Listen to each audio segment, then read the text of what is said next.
Hello बच्चों, आज हम सूर के पद पढ़ने वाले हैं। सूरदास भक्ति काल की सगुन भक्ति धारा कृष्ण भक्त कवियों के रूप में जाने एवं माने जाने वाले कवि सूरदास के जीवन परिचय के बारे में साहित्यकार का एक मत नहीं है।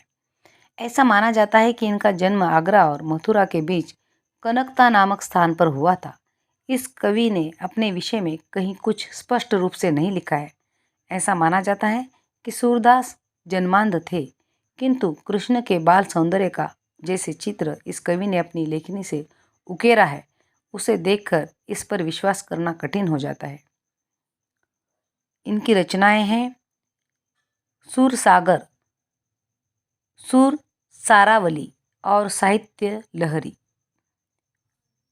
सूर सागर सर्वाधिक लोकप्रिय एवं प्रसिद्ध है। कहा जाता है कि सूरसागर में 1.25 लाख पद है, किंतु अब तक लगभग 5000 पद ही प्राप्त हो सके हैं। तो आइए हम आज उनकी कविता पढ़ते हैं। मैया कब ही बढ़ेगी चोटी, मैया कब ही बढ़ेगी चोटी, किति बार मोही दूध पियत भई, यह अजहू है छोटी। तू जो कहती बल की बेनी जो, वह है लांबी मोटी, काढ़त गुहत नहावत, जय है नागिनी सी भुई लोटी। कांचो दूध पियावत पची पची, देती न माखन रोटी। सूरज चिर जीवो दो भैया, हरि हलधर की जोटी। देखिए शब्दार्थ। कबई यानी कब, चोटी मतलब चुटिया, कितनी बार कितनी बार अर्थात अनेक बार, पियत पीते हुए, अजहू आज आज भी, बल बलराम, बेनी वेनी यानी चोटी, जो समान, तरह, वे यानी हो जाएगी, लांबी मतलब लंबी, काढ़त मतलब कंघी करते हुए, गुहत गूथते हुए, नहावत नहलाते हुए, नहलाना और धोते हुए, भुई जमीन, लोटी लोटना, कांचो कच्चा, पियावत पिलाती है, पची पची रोज रोज, देती देती,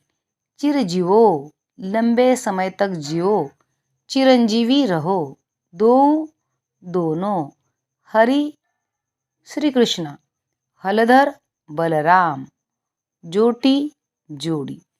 देखो यहाँ पर पूरे शब्दों के अर्थ समझने के बाद फिर एक बार कविता देखिए। मैया कब ही बढ़ेगी चोटी, किति बार मोही दूध पियत भई, यह अजहू है छोटी। तू जो कहती बल की बेनी जो, वे है लांबी मोटी, काढ़त गुहत नहावत, जय है नागिन सी भुई लोटी। कांचो दूध पियावत पची पची, देती न माखन रोटी। सूरज चिर जियो दो भैया, हरि हलधर की जोटी। प्रस्तुत काव्यांश वसंत भाग 3 में से संकलित कविता सूरदास के पद से ली गई है। इसके रचयिता सूरदास हैं। इस पद में बालक कृष्ण की स्वाभाविक जिज्ञासा एवं बाल सुलभ क्रियाओं का वर्णन किया है, जिसमें वे माता यशोदा उनसे शिकायत भी कर रहे हैं। तो देखिए यहाँ पर बालक कृष्ण को माता यशोदा ने आश्वासन दिया था कि उनकी जो चोटी है वो बड़ी हो जाएगी, पर श्री कृष्ण की चोटी छोटी है। ऐसे में कृष्ण की माता यशोदा से वे पूछते हैं, यानी अपनी माता से पूछते हैं कि मेरी चोटी कब बड़ी होगी। मैं तो काफ़ी दिनों से दूध भी पी रहा हूँ, फिर भी यह छोटी ही बनी हुई है। हे माँ, तू तो कहती थी कि यह बलदेव भैया की चोटी की तरह लंबी और मोटी हो जाएगी, तथा बार बार नहलाते धोते कंघी करते गूंथते हुए नागिन के समान ज़मीन पर लौटने लगेगी। माँ, तू मुझे कच्चा दूध बार बार रोज़ पिलाती हो, पर मुझे मक्खन रोटी खाने को नहीं देती हो। कवि कहता है कि बालक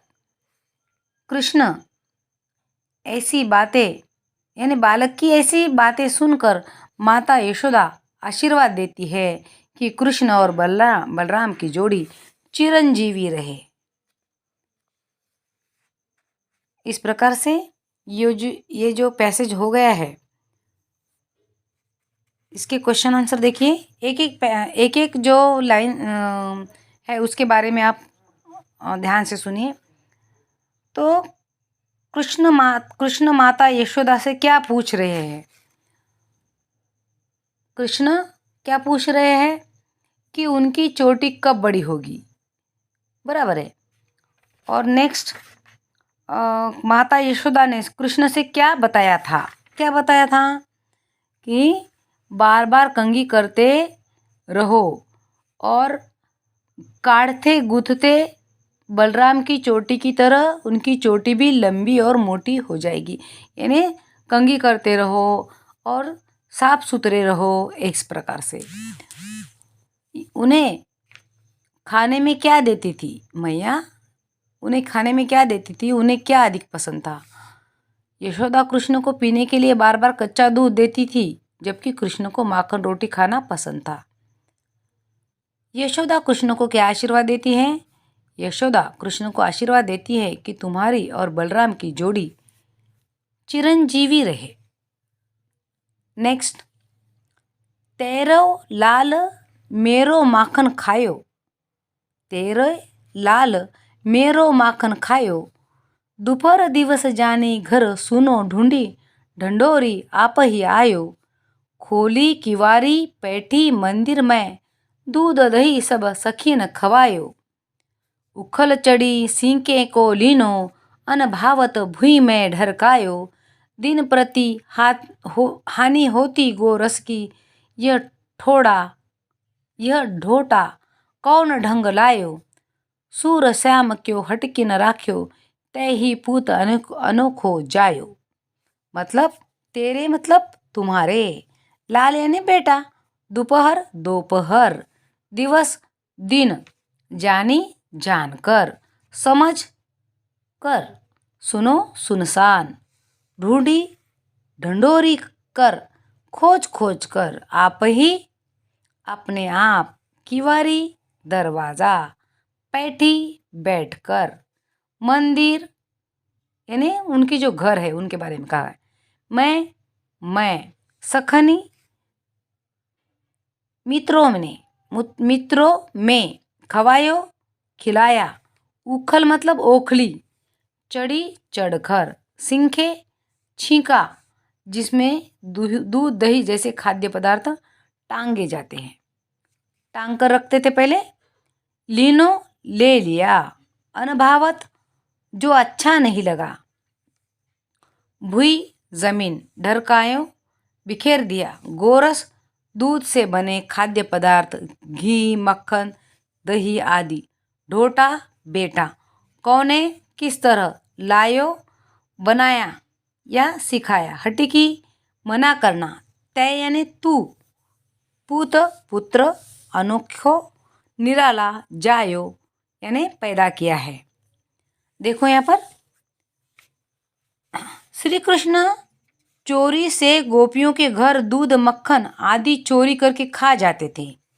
उनकी इस आदत से परेशान एक गोपी माता यशोदा से शिकायत करती हुई कहती है कि तुम्हारे पुत्र कृष्ण ने मेरा माखन खा लिया है। दोपहर के समय घर को सुनसान जानकर यह घर को अपने आप खोजता हुआ आया। घर का दरवाजा खोलकर अंदर बैठकर दूध दही स्वयं भी खाया और सभी साथियों को भी खिलाया। ओखली पर चढ़कर सिंके पर रखी मटकी उतार ली। खाने के बाद जो अच्छा न लगा उसे ज़मीन पर फैला दिया। हे यशोदा, तुमने पता नहीं इसे क्या सिखाया है कि यह प्रतिदिन दूध दही की हानि करता रहता है। सूरदास कहते हैं कि गोपी यशोदा से कहती है कि तुम इसे मना क्यों नहीं करती हो? लगता है कि तुमने ही अनोखा पुत्र पैदा किया है। तो देखो यहाँ पर गोपी यशोदा के पास क्यों गई है? क्योंकि गोपी यशोदा के पास इसलिए शिकायत करने के लिए गई है कि श्री कृष्ण उसके दूध दही का नुकसान करते थे। श्री कृष्ण कब किसके घर गए और क्यों? श्री कृष्ण दोपहर के समय गोपी के घर गए ताकि उस सुनसान समय में वह दही मक्खन खा सके। गोपी ने कृष्ण की शिकायत किस प्रकार की? गोपी ने कहा कि यह दोपहर में हमारे घर पर आ जाते हैं, उखल के सहारे छींके पर रखा दूध दही उतार कर खुद खाते हैं और साथियों को भी खिलाते हैं और जमीन पर फैला देते हैं। गोपी यशोदा पर क्या आरोप लगाती है? वह कहती है कि तुमने ऐसे कैसे पुत्र को जन्म दिया और इसको अच्छा क्यों नहीं सिखाया तुमने? तुमने क्या सिखाया है पुत्र को? और कृष्ण ऊंचाई पर रखा छींका कैसे पा गए? श्री कृष्ण ओखली पर चढ़ गए और छींके तक पहुंचकर उस पर रखा दूध दही तथा मक्खन वो खा गए। धन्यवाद।